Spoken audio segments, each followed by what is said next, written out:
Welcome back, everyone, to Tech Tune Up. I'm your host, Paul Meeks. It has been a minute, specifically about 2 weeks, but here we are on August 6, 2024, and I will give you a fire hose of data as succinctly as I can that relates to the tech sector and beyond. So, as we always do, let's start with some stocks and stock tells.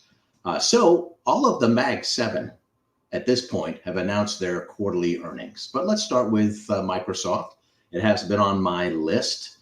I think Microsoft did not have a perfect quarter, but it was pretty solid.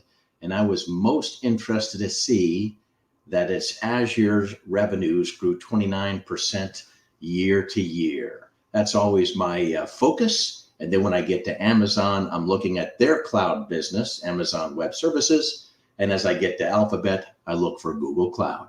Those are the big three in what we call outsourced public cloud infrastructure. So I still like Microsoft. Next is Apple. Apple has not been on the Meeks buy list for some time. I think it's still a very expensive stock, but they delivered the numbers in the quarter. Kind of a mixed result, though. They had outperformance versus the street in iPad and their services business. And their services business has about twice the gross margin of their products business. So that always holds up profitability, even when products such as the iPhone sag. And the iPhone did have a down units quarter. No surprise. China is still weak.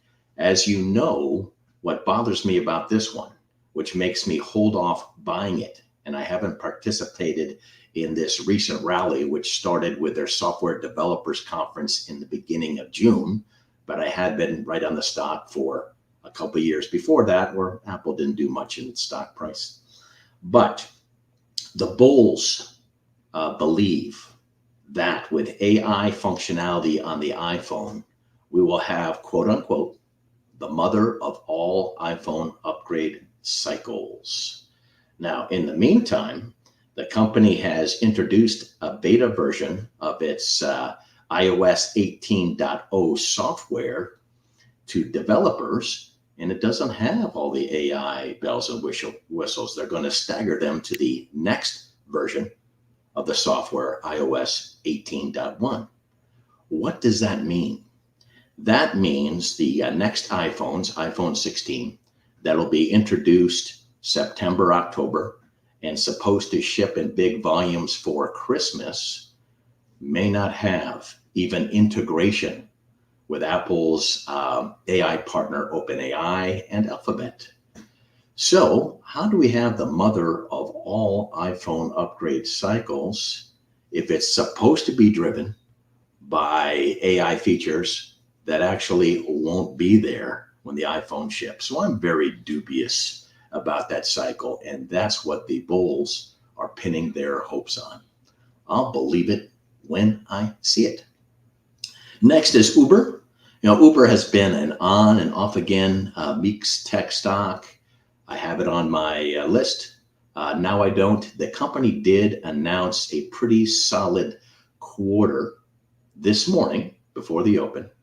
And the thing that had ailed the company in the March quarter was a real problem in their Uber Eats food delivery business. But I must say, in the June quarter, they staged a nice comeback in that business. Profitability was up, free cash flow was up. It seems to me that the stock is going to meet, however, some pretty stiff resistance up ahead. And I'm looking at the stock chart and I'm thinking 64, even if it gets through 64, 66 is a 200-day moving average resistance. It may be hard for it to bust through because the stock had done so much technical damage before that. It had gone from about 75 down to 54. So we were good to own it a while ago. We were good to get off the curb after the first quarter. And now I'm kind of considering whether I get back to it again. But I want to see this price action. Always lots of information about our buddies over at Alphabet. I thought what's most significant, even more significant than the recent quarter, is, they have lost this lawsuit for antitrust behavior for their search service from the Department of Justice. Now, that news just broke in the last day or so. What does that mean? I tell you, it's going to damage potentially Alphabet, but also Apple. Why? I'll give you an example. In fiscal 22, which for Apple, it ends on September 30th of 2022, Apple did about $76 billion in service revenue. 20 billion of that very high margin service revenue came from a payment that Alphabet made for Apple. So Apple would put Chrome as the default browser with Safari. So you think about it, tens of billions of dollars of essentially 100% gross margin payments to Apple services. What happens if the Department of Justice says no go on that relationship? It would not only hurt Alphabet, it would hurt Apple. So stay tuned. On the quarter side, I thought Alphabet was okay. No surprise, they did see a little bit of lag in their brand business, their brand advertising business. And then we also saw that in the really poor results from Pinterest and Snap. So brand advertising sucks within the realm of digital advertising.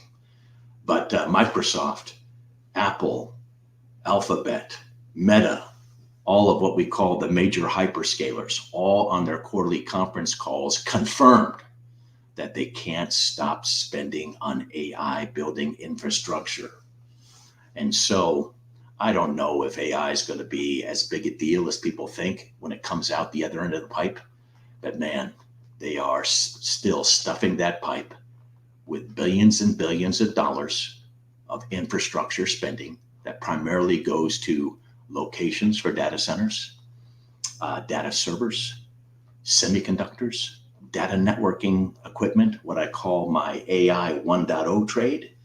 I think they're going to come back strong. So next we have Meta. Meta had the best quarter of the Mag 7. Because they're less exposed than Alphabet to brand advertising, their advertising business grew much, much faster. Pretty impressed with Meta's execution in the last quarter. Tesla, oh my God. You know, these guys, again, had a really poor electric vehicle quarter. And what your buddy Elon Musk does is when the car business sucks, he starts talking about robo-taxis and humanoid robots. It's just essentially distracting you from a real tough business in electric vehicles, not just for Tesla, but for all the competitors. Amazon had a okay quarter. It did have a few blemishes on the e-commerce side. We're really seeing signs, particularly in the United States, that consumer spending is beginning to fade. Obviously, bodes ill for a company that's in the e-commerce business. However, on the other hand, Amazon Web Services grew 19% year to year. And even though it grew more slowly year to year, so it lost share to both Google Cloud and Microsoft Azure, it was an acceleration from the prior quarter for Amazon Web Services. Micron has been behaving poorly poorly, even though, as you've heard me say many times, this is my favorite long-term pick. They just had a sell-side, investment bank conference just yesterday that I listened live. And the reason I wanted to listen to their CFO live at this conference via webcast is because we're not going to hear from Micron. And the next time that they speak in front of one of these investment banking conferences isn't going to be until August 28th. That's a long time. And because the company has an August fiscal year, they will not report their results till almost October. So unfortunately, we're not going to be able to get a check-in that hopefully confirms my thesis to buy this sucker long term. But yesterday at the conference, the CFO confirmed that business is very strong for HBM3. That stands for high bandwidth memory, which is a key building block of AI infrastructure. And the only three folks on planet Earth that can produce it, Micron and the two South Korean companies, SK Hynix and Samsung. And actually, Samsung is the latest to the party. So they're struggling to get their high bandwidth memory chips even qualified at customers. So I don't worry about weakness for memory chip companies when it comes to PCs and smartphones. That's old school stuff. Everybody knows that those markets are mature and slow growing. However, I think Micron is going to have a real nice run with this high bandwidth memory. It's going to explode. And the nice thing about this chips relative to the other products that Micron sells, it's a much higher margin. So when you sell high bandwidth memory, you're also boosting your gross and operating margins. So I'm sticking with it. But even when the stock has been a falling knife for the last couple of months, I'm not going to buy a falling knife. I don't care if this thing is Jesus Christ. I do not buy them when I look at the chart and there is no support. So love Micron long term. I will be buying it. I promise you, I will emphasize it on the show. But I tell you, I'm not buying it until show me the stock stabilizes. Show me that the selling is exhausted. Then I'll reconsider it. NVIDIA is kind of interesting. NVIDIA is another one I'm chomping at the bit to buy, but it's weak. X today is having a nice run. Excuse me. The interesting thing with NVIDIA is we're not going to hear from them formally with their quarterly result until August 28th. So we have to do a little speculating in the next couple of weeks. And there have been a couple of scares. One scare is those bitches at the Department of Justice. They're looking at NVIDIA too. I worry about that somewhat. The thing I worry a little bit more about is their latest generation AI GPU chip is called Blackwell. And Blackwell may be delayed with some production glitches. Company hasn't said anything out loud about it, but that's what I'm hearing. But here's the deal. When companies have a production glitch, sometimes it gives a competitor an opportunity to snip in and steal some market share. However, the key second source for these chips is AMD, but they're so far behind. I think what happens is, yes, NVIDIA will delay Blackwell shipments by maybe 90 days. However, when they're ready to roll, they will ship every chip they can possibly make. And so it's a very big market. The market is supply constrained. This is not a issue, I think, in the long term for NVIDIA. And it might bring a buying opportunity. But again, I'm not buying these falling knives in the tech sector about right now. Booking.com. Booking.com is my favorite OTA, online travel agency. I've done very well with it over time. It's a much better company than its compare Expedia. I think even in the same industry, much better company than Airbnb. However, I'm stepping off the curb on my buy list with Booking.com because they had a pretty good quarter, but they guided for the future of a slowdown in their booking nights for hotels. So anyway, when I hear that, that doesn't to me sound like a very short-term problem. So you guys, if you own Booking, you know what I'd probably do? I'd just probably hold it. Don't be tempted to buy anymore. I'm just going to keep it on my watch list, but pull it out, put it in the yellow, put it in the wait lane, and maybe come back to it. I'm no fool to chase a company that really depends on hotel room booking nights when that key part of the business slowing down. The only stock, this is interesting, that I have been buying during this tech correction is Mercado Libre. Mercado Libre is a stock that I've been on again, off again, just like Uber. This company, as you may recall, is based in Uruguay, and it's essentially the Amazon of South America.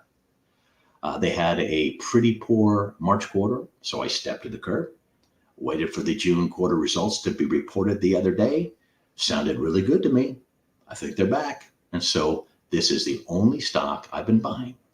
Not one of the Mag 7s here in the States, a e-commerce company out of Uruguay. So let's move on to our next section. And we're going to have some tech stock picks.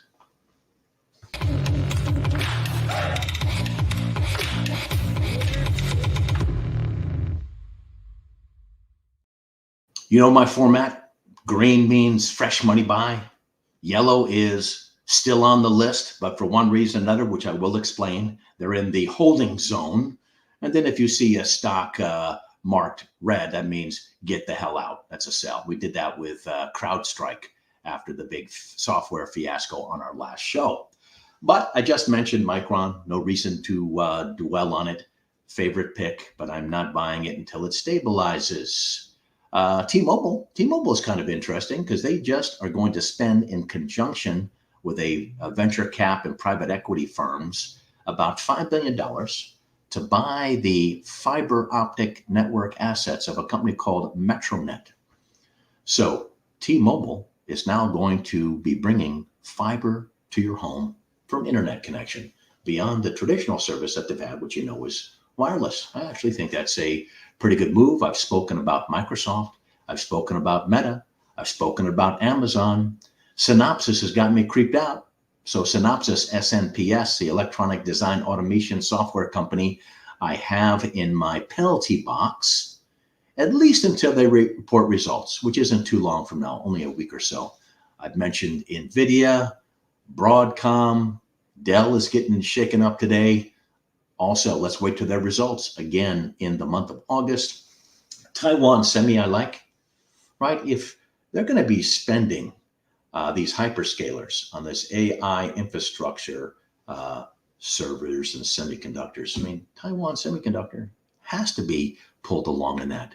They make all the chips for all the major dudes, particularly NVIDIA. So I like Taiwan Semiconductor. Netflix, I was interested in their quarter. You know, they showed me a little something.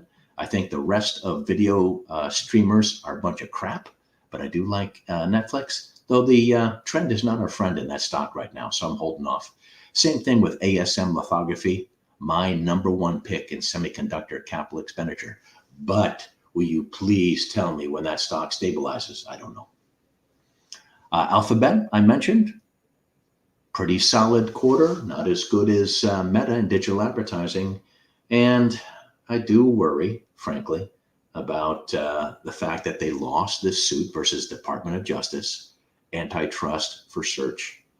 Now, that could, when we get more results, more details, impact Alphabet, of course. But as I explained earlier, it could also really negatively impact Apple. Arista Networks had a great quarter. Arista Networks is my go-to AI data networking stock. Supermicro will be very interesting. I'm chomping at the bit to listen to their conference call, which is 5 p.m. Eastern today. I will report back because that stock is super cheap. If they have a positive catalyst, this stock's not going to go up a little bit. It's going to go up a lot. And please, just reach out to me. I'm easily found through Benzinga, our host. Ask me a question. I'm cool with that. AppLovin, one of my stocks that I have pitched recently. I'm just waiting for the quarter, as I am Hewlett Packard Enterprises. And this is kind of interesting. The last stock here is a company called CAIA, which is a Chinese company. Ticker symbol here in the States is the very same 4 letters. I'm doing some work on this company. I'm inclined to buy it. It is a super small cap Chinese company. I might even be able to finagle their management team to come on this show and we can interview the team together. But here's a company that has grown its revenues 30% per year last 3 quarters. Stock's trading at $1.45. The company has no cash, no debt, but it has $1.70 in cash. So it's trading less than cash. Now, this is not the only company in the history of the financial world that has this profile, but I am pretty interested in this obscure Chinese company called CAIA. Stay tuned. So let's move on next to, as we always do, tech trends.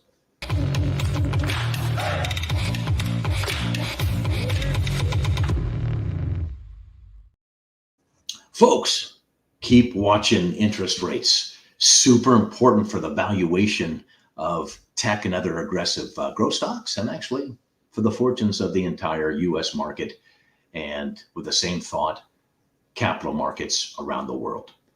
So, with very soft consumer spending numbers recently in this country, also with an elevated unemployment rate now sitting at 4.3%, if you take a look at the CME FedWatch tool, it tells you that the next time the Federal Reserve meets, our central bank that controls monetary policy, which they're going to meet on September 18, there's a 75% chance that they are going to lower interest rates that day by 0.5%.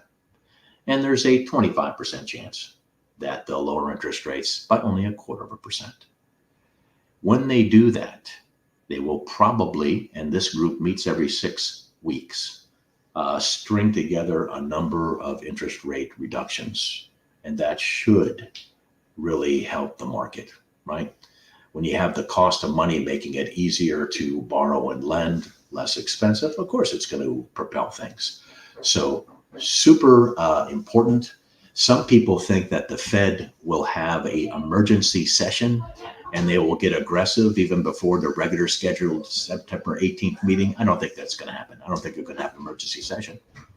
I also think, and I still believe, and I want you to know this, that I'm in the soft landing camp. Some people are starting to worry about a recession. That's why some of these stocks have been clocked in the last month or so. We are not going to have a recession, in my view. We're going to have a soft landing. Probably good news, hopefully, coming soon. Again, I reiterate, even though we're almost through quarterly earnings season, this market is so squirrely, this tape is so nasty, that even my favorite tech companies, when they announce good news and good guidance on a conference call, the next day the stock still goes down, like my buddies at Micron and NVIDIA, for example. So I'll tell you, you guys, it is not worth it. It is not worth it. When these tech stocks start working again, maybe you miss the first 10%, but then they'll go up another 50%. Who cares? But anyway, I told you, I don't have the balls to buy these things. I'm trying to be super cautious. And the only stock, and I only bought a little bit, was that company, Mercado Libre. I am poised to get back into my AI infrastructure building plays, but I need to see on the price chart for each of these companies that the stock has stabilized, at least for a few sessions, and also that the selling has been exhausted. And I see that by trading volume drying up. So I know it's tempting. Just don't go there. The other thing I think is interesting is there's something called the VIX. It's the volatility index. It's also called the fear index. When the VIX is rising, that means that we're very close to a capitulation of fear. Yesterday, intraday, the VIX got to 66. The last time the VIX got to that level intraday was at the beginning of COVID. And then before that, the fall of 2008 during the financial crisis. So I think we're pretty close to that capitulation. But, at the end of the day, I'm not going to be able to time it, and you're not going to be able to time it. But I do think we still have some downside risk. So again, I'm not playing any hand right now. This is kind of interesting. There is a consortium of a bunch of video streamers. They call themselves Venue. And what they are bringing to you is a sports video streaming bundle for $43 per month. It's going to include ESPN, which of course is owned by Disney. It's going to include content from Warner Brothers Discovery, and it's going to include content from Fox. The only major sports vendor that's not participating is CBS, in which you typically watch a football game during the NFL season on a Sunday afternoon. And CBS is controlled by a company that just went through a nasty battle, but finally was acquired, Paramount Global. So anyway, this will be very interesting. I'm asking you, would you pay $43 per month for a sports-only bundle? If your answer is yes, and everybody else agrees, this will be the death knell for legacy media, because a lot of folks, the only reason they keep cable is for the sports. When they know that they can get a great sports bundle separate from cable, Katie bar the door. Those legacy media companies, which already suck, are going to get hit hard. They're going to go extinct like the dinosaur. It'll come down to, are you able or willing to pay video streaming $43 a month or so for your sports bundle? Once you start doing that, you will definitely say goodbye to cable forever. So all those legacy media companies will be shorts, and you just want to own, as I always say, Netflix. This is kind of interesting. You know, I've always been pissed that we don't control our fate with regulations in the United States for tech. We have a leadership vacuum, and all of the tech regs are set by the European Union, right? We're still operating under the 1996 internet rules here in the States. Haven't been revised since. Are you effing kidding me? And of course, here we have another one. The first artificial intelligence regs, called the AI Act, has now been passed in the European Union. And when are we going to get around to it? 10 years from now? 20 years from now? It's bullshit. So anyway, don't get me going on that. We have seen a number of quarterly results from analog and mixed signal semiconductor companies. These are companies like Analog Devices, Texas Instruments, On Semiconductor, STM, NXPI, and a few others. These are companies that sell their chips, quite a few, into automobiles, and they're also into other industrial applications. Almost to a man, these companies are reporting poor quarters, and they're guiding to pretty nasty outlooks. Within semiconductors, I stay with the AI infrastructure building supporters. Stay away from this whole analog mixed signal business. That business blows, at least right now. I like the battle that's forming here between Anthropic and OpenAI. You know, Anthropic is bankrolled by Amazon and Alphabet. OpenAI is, of course, is owned 49% by Microsoft. And they also have that new partnership just announced with Apple. It is going to be a cage match between Anthropic and OpenAI for their large language models. And the only player who has decided not to go either direction is Meta. Meta has built their own Llama model, which is open source. So it's not going to be proprietary IT. Very interesting. Let's move on to geopolitics. You know what? It looks like the conflict in the Middle East is going to get worse. Going to get worse. And so, yeah, you don't think that impacts us? You don't think that impacts tech stocks? Well, don't be so foolish. Definitely. This is kind of interesting. Your buddy Donald Trump, when he was president round one, used to poo-poo crypto. Now I think maybe some of the crypto companies are filling his campaign coffers because now Trump is a crypto fanboy. It'll be interesting. I think if you were to ask the dude, he wouldn't even know what crypto is. But anyway, he is now, if he becomes president, he wants us to be the capital of the crypto world. Don't know if that's necessarily a good thing. Cybercrime continues. First day of the Olympics in Paris. They shut down the rail system. So cybercrime continues. How do we protect our asses against that stuff? I'm still looking for artificial intelligence use cases, right? So I believe that AI will be a thing. I know it's a thing when you build the stuff, but will be a thing coming out the other end of the pipe. I don't know. I'm sticking with the artificial intelligence infrastructure building bets, which are semiconductors, data servers, data networking. I call that AI 1.0. And then AI 2.0. Show me some more use cases. Show me some return on investment. Then I'll get on board. If those stocks end up working, they're going to work really well. I don't mind getting late. But there is a well-known venture capitalist with a firm called Sequoia, which is in Silicon Valley. This dude is named David Kahn. Last name is spelled C-A-H-N. He did some analysis, and he calculates that if we're going to get a decent return on investment from all the AI money that we spent on infrastructure, we're going to have to generate $600 billion in follow-on AI revenue. That's a shitload. And he calculates that it's only going to be 100 billion. So obviously that would be an enormous disappointment, and another way or another reason why you want to stay cautious with the AI 2.0 trade, and stay with me. Only when the stocks settle, however, with the AI 1.0 trade.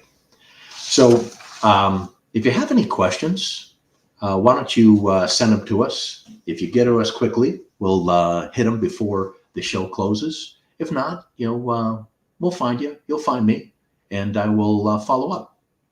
So we have one question here. Thank you very much for sending it in. Paul, what's your view on Lam Research and Applied Materials? I like the semiconductor capital equipment plays, but I like them lower. If I had Lam and Applied Materials in my portfolio, I would not be tempted to buy more. I would just hold what I got.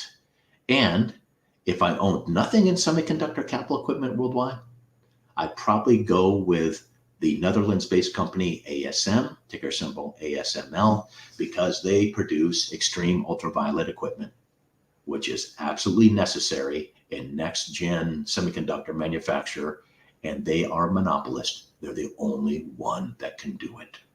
So hopefully that answers your question. Next, wouldn't you be adding to these names after a 40% decline?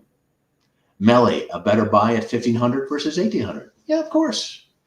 I'd always like to buy stocks lower, but I will tell you, I have been tempted about every day since the market crashed in June, particularly with my favorite names, not all tech companies, because some of them had shitty quarters, but with my favorite names, they came through, clean fundamentals. But I know this from doing this since the 1980s and covering tech specifically since 1992, that sometimes when the trend is not your friend, it doesn't matter what the fundamentals are. Like Micron, man, I want to buy Micron with both hands. Yep, I want to buy Super Micro with both hands, depending on what they say this afternoon. Same thing goes with NVIDIA and Broadcom. However, every day I wait, they seem to melt down more. And so I'm doing this. I am absolutely crystal clear with the fundamentals, but I am waiting for the technicals to tell me that the stock is stabilized, regardless of what is happening in the world. And the selling has been exhausted. And I have that as an indication where the stock finds a trough for at least a couple sessions and the trading volume dries up. So I'm just trying to get in at lower prices. I just think it's too risky right now, even for my favorites. Paul, what's your thoughts on nat gas? Well, I actually do have some clean energy plays, not because I worry at all about folks saving the environment. That's icing on the cake for me, but because we have a voracious demand for power to support these data centers, which support AI now and in the future. So there are some stocks that I have played in utilities. I've played Vista. I have played Constellation Energy. Those two come to mind. But yes, I do think there might be some utility plays. Nat gas and nuclear is what I'd focus on. But we'll see what happens. That's going to be kind of an indirect benefit. I still like my direct benefits with the AI infrastructure builds. So next, do you cover any of the energy related names to AI? Yes, I do. I'll spend enough time on them to be maybe the expert. I spend more of my time, particularly with this AI 1.0 trade, right? The data networking companies, the data server companies, and various semiconductor companies. But I do know, because I follow AI so closely, that yes, we will build some massive data centers. And massive data centers are going to need a lot of power. And unfortunately, we're power starved in this country. So yes, I'll probably, as we move further down the AI pipe to get to my AI 2.0 trades, I might start buying again those companies that have AI ties, and they're mostly nuclear and nat gas companies. So that looks like all the questions. Again, feel free. You can find me on the internet, right? I'm down in the Bayou in Charleston, South Carolina. The firm is Harvest Portfolio Management, where I manage a tech model for you guys and for others. But I spill my beans on this show every 2 weeks. And of course, we are sponsored by our very gracious hosts at Benzinga. Man, you got to get the Benzinga Pro Tool. And you know what? Every time you're on this show, man, make sure you subscribe and tell your buddies. With all that, you know what? We're going to come back with a good show 2 weeks from now. Thank you.